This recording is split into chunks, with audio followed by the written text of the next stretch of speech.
Welcome to the Win, Make, Give podcast, a Ben Kinney training production, where we discuss the concepts of health, wealth, leadership, and legacy.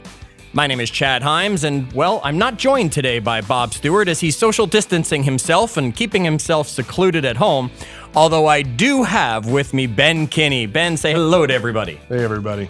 All right. So, Ben, we have decided to get together and still record in the conditions that are going on out there right now. We are sitting more than 6 feet from each other, so we're pretty good here, as is Dave, our audio guy. Yet, Ben, we have a very different world going on out there right now. So let me just ask you this. What would be the word you would use to describe the current environment we are in right now? You know, Chad, I've been asked to try to minimize swearing on this podcast, which is a new thing for me, but this is freaking chaos. This is a serious situation, Chad, and it's going to have massive impacts. But here's what I bet. I bet that we're going to come out stronger if we can find a way to adapt and we can find a way to survive. In some of our years, it's about thriving and growth, but some years are just about survival. This year, success is survival. Okay, so I know we usually have an idea where we might want to go through the conversation, yet I'm going to go right off script and throw a question right here at you, Ben. We had a big shift that happened back in 2006, 7, 8, depending where you lived in the country. Tell me a little bit about, do you think this is the exact same thing? Because we went into survival mode then as well. Or is this a completely different type of shift as we're experiencing this chaos right now? You know, a lot of people, if they're in our demographic, have been through a couple chaotic times in their life, whether it was 9/11. 9/11, the dot-com bust, the economic crisis of 2008, and then now in 2020, you know, the coronavirus and the oil being sold and the stock market crashing. These are truly chaotic times, and it feels different. It has a different feel to it. I've never seen the eerie effects that I see as I walk through my small town and I hear the chatter and the messages and the fear and the worry and the concern and the media all coming together, Chad. This feels different to me. Okay, so Ben, we got effing chaos, as you put it, going on out there right now. What do you think people, business owners, what do you think leaders, what do you think we need to do about this? What's your take on this situation? Well, I think we have three priorities right now. Number one, we got to stay healthy. We have to protect ourselves, our family, our friends, our community. That's our first priority. And that's obviously that's number one, Chad. Number two, we got to Number two, we have to take action. We have to take action at home, maybe preparing our home for a place to work. We have to take action at work, reducing expenses or pivoting our business. We have to take action with our family, prepare to be at home with our spouses and our kids, and we need to take action in our community. There's people out there that need things and are going to need stuff and won't have access to things because they're too afraid to go out or economically they can't afford it now. And now's a great time for us to take action. And lastly, Chad, we got to look for opportunities. You know, the greatest opportunities show up at the most dismal times. Sure. Warren Buffett said the greatest distributions of wealth happen in down markets, not up markets. And there will be opportunities, but those opportunities will only be available to those of us that can stay healthy, protect ourselves and our families, and those of us that take action at home, at work, in our community. Okay, so Ben, let's jump to these three priorities first. Let's talk about them in a little bit more detail. Staying healthy. Give me 2 or 3 things you're doing that everybody listening should be doing as well in the world of staying healthy today. Well, I think it's the obvious things we're hearing on the media. Sure. Keeping our distance, washing our hands, don't make unnecessary trips, right? Just trying to be smart, and that's most important. I'm hearing a lot of people talk about the power of sleep right now, making sure we're getting those 6 hours, or those 8 hours. In your world, 6 hours would be sleeping in, but 8 hours for most people out there, and drinking enough water. They're talking a lot about that and making sure we're getting that gallon or at least half our body weight in water to keep flushing the system. So we've got some staying healthy. What about taking action? You mentioned priority number 2 was taking action, Ben. So I got to prepare my house to work from my house. I got to prepare to live with my spouse 24 hours a day. I got to prepare to live with my kids 24 hours a day for many people out there. What are 2 or 3 things you can give them as a tip, quick and easy, for being able to survive that? I remember our friend Jay Papazan talked about building a bunker. Building a bunker at work where you can't be disrupted so you can focus, right? Even building a bunker at home. What that means is, do you have food, water, right? Distraction-free environment so that we can focus on the most important priorities. And even if we're locked at home, we're gonna have to find that space. When I perusing the internet the other day, I found some pretty funny ways that people have set up desks and separated themselves from other individuals, right? I'd say number 1, Chad, is we got to go out there and we got to make a bunker. Okay, so building a bunker at home. And I'm going to tell everybody out there, my suggestion, since we're homeschooling a lot of our children, recess and gym class, really important. Make sure you're still running the energy out of your kids somehow, whether it's through the house or outside. Taking action at home. And then, Ben, you don't have a crystal ball. You can't tell me what opportunities are going to be there. Yet, what is someone like you looking at as you're staying healthy, as you're taking action? What opportunities, even though you can't predict them, are you keeping your eyes open thinking might be out there we should be watching for? I think opportunities come in a variety of packages, whether that's opportunities for us to pivot our business, opportunities for us to get into business with people that have never been recruitable or never been attainable in your world, opportunity for you to find new businesses or new investments or new pieces of real estate or opportunities to invest in the stock market as it starts to climb back up. There will be opportunities if you're prepared financially, physically, and mentally to take advantage of them. That's great. I mean, we heard the rumor, right, of Apple possibly taking Disney. I mean, that's an opportunity that would change a whole bunch of things. So yes, keeping our eyes open for that. All right, Ben, so we've got the 3 priorities you've kind of put out there that people need to be ready with, be prepared for as we're going into this.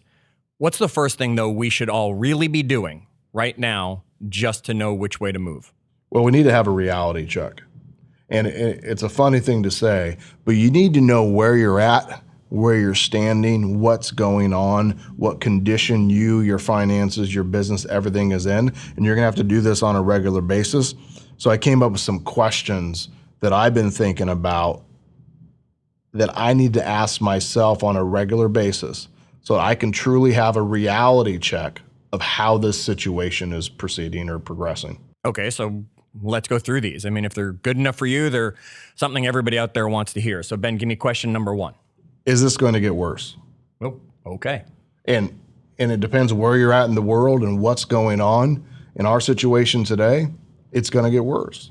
It's going to be bad before it gets good. Are you prepared for that mentally, financially, and physically? I had to ask myself the question.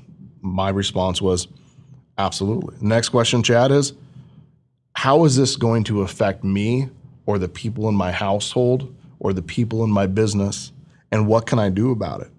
How is this actually going to affect them financially and physically? Now, what's the economic impact of this situation?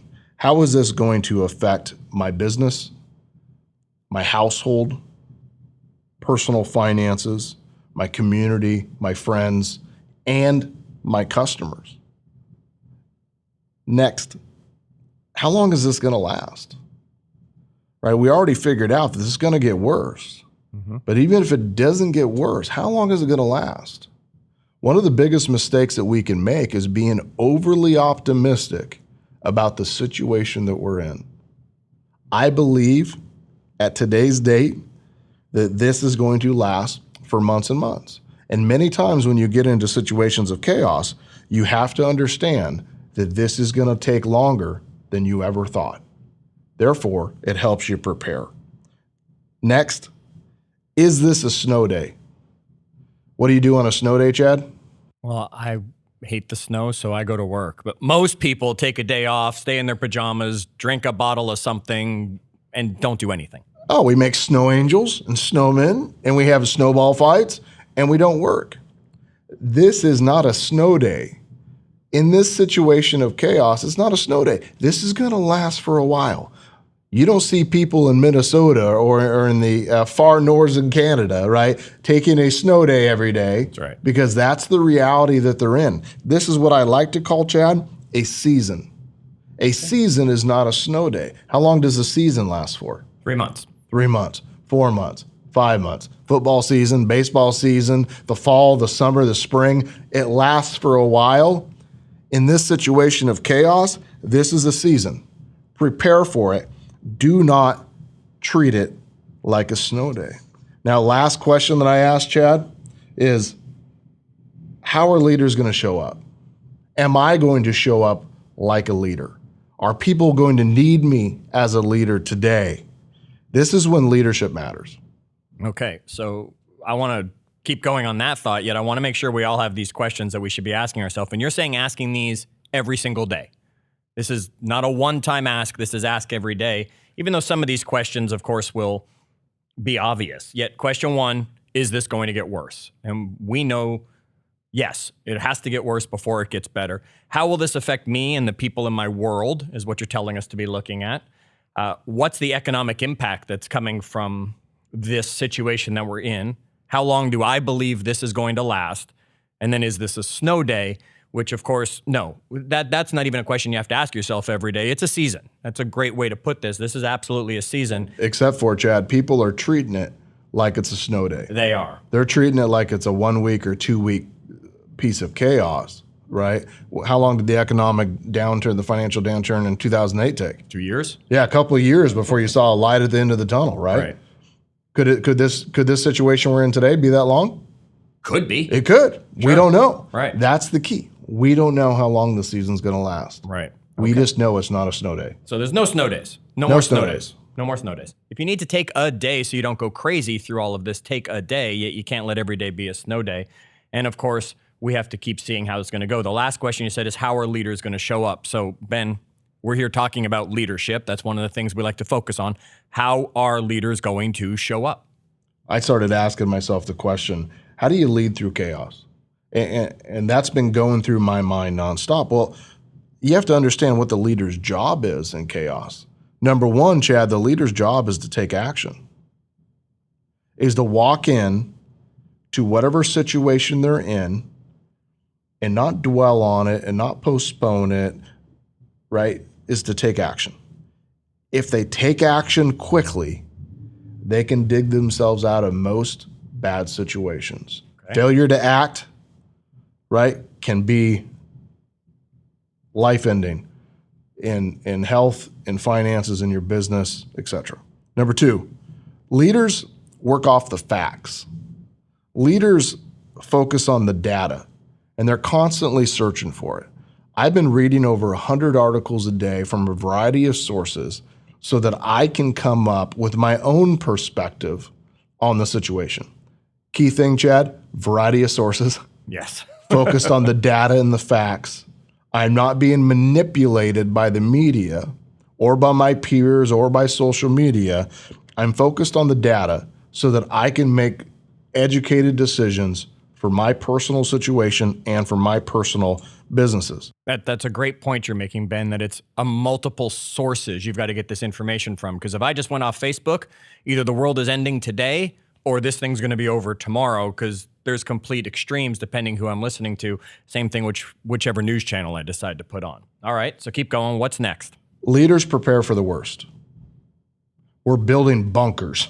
We're storing food, so to speak. Like we're preparing. We're storing food, literally. Yeah. We're preparing for the world to end because that's our job. Our job is to be prepared. Our job is to prepare our employees, our businesses, our families for the worst case scenario. Not act out of fear, but make preparations. Now, a leader's job is also to plan for the best. So we're going to prepare for the worst, but we're actually going to go plan for the best.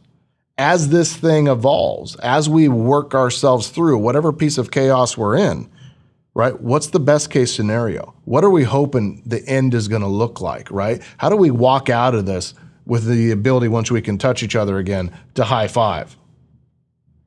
Now, next, leaders assure other people.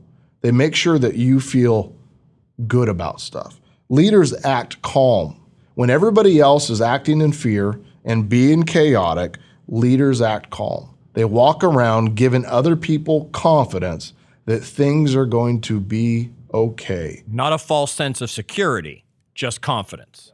Take action. Right. But if you do, we're going to be okay. Okay. Next, leaders don't judge.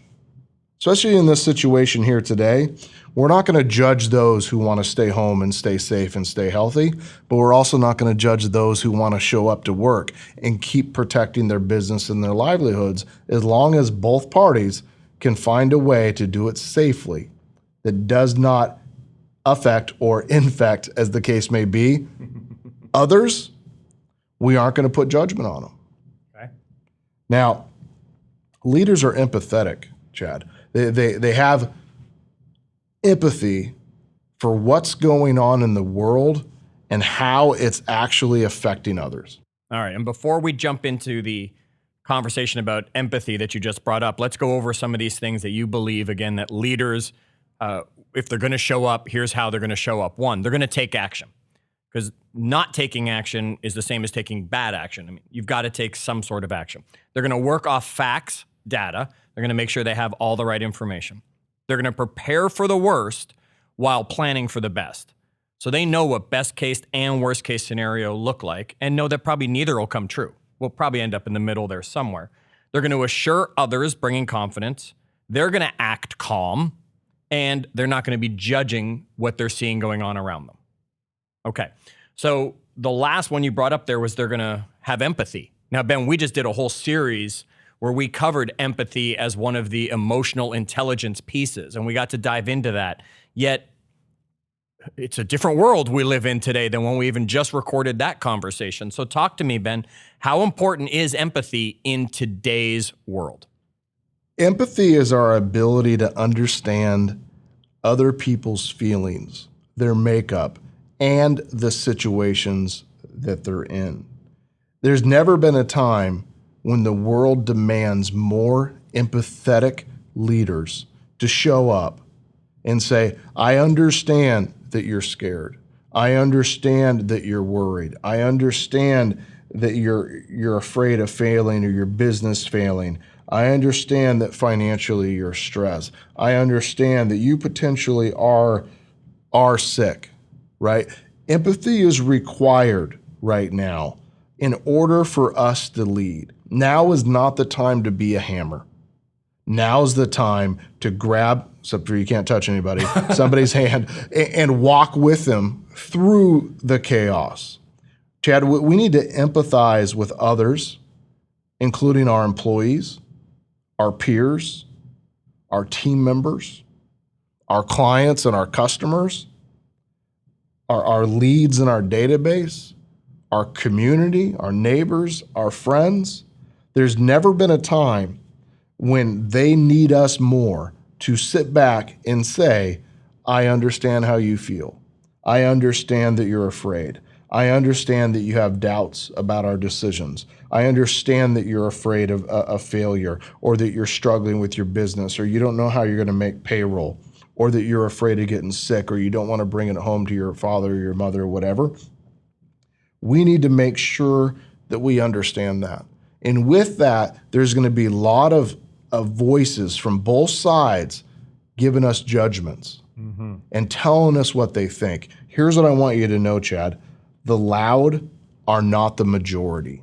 Think about that statement. The loud are not the majority. You're going to get the complainers. You're going to get the social media critiques. You're going to get the one or two employees in your world that are going to give you their opinion. They're going to be loud. The mistakes that we make is starting to believe that that is actually the consensus, that is actually the majority. The loud are not the majority. The silent are the ones that you need to seek feedback from, that you need to go out there and figure out, how do they feel? What are they thinking? And pull advice out of them. There's a lot of wisdom in the silent crowd and a lot of noise from the loud. And there is a lot of noise going on in the world right now. There's a lot of people getting up and yelling and screaming, getting on whatever platform they have, to be the loud. And what you're telling us here is that's not actually probably the majority voice. They're just the ones who are being louder than everybody else. There's a vast majority of people that are going out and saying, you shouldn't be working right now. But I guarantee you, if their toilet broke, they'd call a plumber. If their power went out in their house, they call an electrician. They are so blessed that there's people at the pharmacy, that there's people at the grocery store, that there's an Uber Eats driver, and the restaurant is still making takeout Thai. Like, there's a lot of that, but there's also a lot of condemnation where people are condemning our choices, where others are saying, not only do I have to stay healthy, but I have to find a way to ensure the health of my business. And there is ways to do both. There's ways for life to go on, because this is not a snow day. This is a season. And the season requires our health to continue and our businesses. As long as we can do both safely, that should both be our priority. What do you think, Ben, is the change we're going to see in the world through business, through health, through whichever category, that's going to come out of this for good? What do you think that big change will be? That we'll just be doing a lot more digital communication? That we will actually appreciate each other when we can get closer again? That big change. Chaos creates efficiencies. Chaos forces businesses to operate with less, and for businesses to do more with less. At the end, this could make businesses more profitable, employees more productive, right? Families more efficient. There is some good that comes out of chaos. I think a lot more of us will be washing our hands, right? We'll be taking different considerations and thinking about things a little bit different if a scenario like this ever comes to be again. Okay. So we've got a lot of people out there stressing about what's going on. Yeah, and they think stress is bad. Right. Is it? Is stress a bad thing? Well, think about lifting weights. Chad, you're a big exerciser, right? Sure. When you're lifting weights, if you're to look with a microscope at your muscle fibers, what's actually happening is they're tearing. Right. And if you allow them to heal, what happens to those muscles? They grow. They grow. Not only do they repair themselves, they actually grow stronger. Right? What you learn from that is that stress is actually the stimulus for growth. Say that again, Ben. Stress is actually the stimulus for growth. It's not bad. It's that we don't actually manage to take breaks and to manage all areas of our lives so that stress actually becomes growth. I'd ask the people listening to our podcast, how are they going to grow during this season? How are we, Chad, going to take advantage of the next couple weeks or couple months or year and come out of this a much better version of ourselves? How do we grow from this? I'd say that our ability to grow from this stressful situation is going to be determined by our ability to manage four things. Ooh, all right, here we go, another list. All right, Ben, give it to us. The king of lists. Number one, what's that thing we have to manage? Our mindset. Okay. What do we think's actually happening? What do we think's possible? Can we manage our fear? Can we manage our optimism? Right? We have to manage all these things. We've got to manage our mindset. Okay. Number two, our physical energy. During times like this, it's easy for us to sprint because we're running off adrenaline, or it's easy for us to move into bad life decisions, be it health or eating or not exercising or not sleeping or whatever those things might be. We got to find a way to manage our physical energy. Number three, we have to find a way to manage our priorities. Not everything is important. There can't be more than one first thing. Right. Number four, we have to manage our finances. You need to find a way to do more with less, to reduce unnecessary personal and business expenses quickly. If you do this, if you do these four things, managing your mindset, managing your physical energy, managing your priorities every day, and managing your money, you will come through this situation with growth. You will grow and become a better version of yourself. Your businesses will grow and become stronger, and it won't be easy. Well, it's not supposed to be easy. If it were easy, everybody would do it and succeed at it. We know not everybody is going to. Not everybody is willing to go through the stress that becomes the stimulus for growth. What do you think the people who aren't willing to go through the stress are going through instead? They just hiding? Hoping it passes? What is a good word?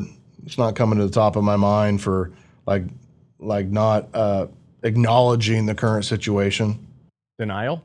Yeah, they're living in denial, right? Like an Egyptian. They're living in denial. And that's what happens. They don't take action fast enough to say, oh, everything's gonna be okay, don't worry about this, right? Sure. Or they completely withdraw and they say, oh, it's too late. We're all goners anyway. Sure. Right? They end up being like Eeyore. Lost my tail again today. Right? They either don't do anything because they've given up, or they act like they're in denial and they don't take the right action. Okay. What's important right now, Chad, is that we manage our mindset. We ask ourselves, do we believe that this will actually end? And when it does, how do we want to show up? What do we want our businesses to be like? What do we want our lives to be like? What do we want our finances to be like? What should the ending be the beginning of, Chad? When we get through this, whether it's in a couple weeks or a couple months or a year, what is that going to be the new beginning of? And it could be a couple weeks. It could be a couple months. And then again, it could be a year or more that we're sitting in this situation. It actually could be the new norm. Sure. And there'll be a point when we look up and we say, this all feels different. This is something new, and I'm ready to move forward. What do you want that to be the beginning of? And that's the question that I would like us to end with. As we prepare to go through times of chaos, how do you fill your funnel, Chad? How do you fill your funnel with new opportunities, with leads and customers, with things that you're going to do? So when the gates open up, so when the green light comes on, we're ready to have a new beginning, right? We're ready to relaunch our lives and our business and take advantage of the opportunities that are out there. That will only happen if we fill our funnel with leads and opportunities and things that, so when the lights turn green, it's go time. Wow. I think we've given everybody a lot to think about right there, Ben. I think this is going to be one of those episodes I'm going to go back and listen to with all those lists in there for me to track all those questions that you're asking us to ask ourselves. These are things that we're going to all go back and have a look at. Appreciate you, being willing to come in, not judge anybody else, and get together and record this opportunity to share it with everybody as we're going through this situation. Wherever it is that you get your podcast from, make sure you're subscribing to the Win, Make, Give podcast. If you haven't subscribed yet, don't hesitate to visit winmakegivepodcast.com. Get yourself subscribed. And until then, stay healthy and remember, do good.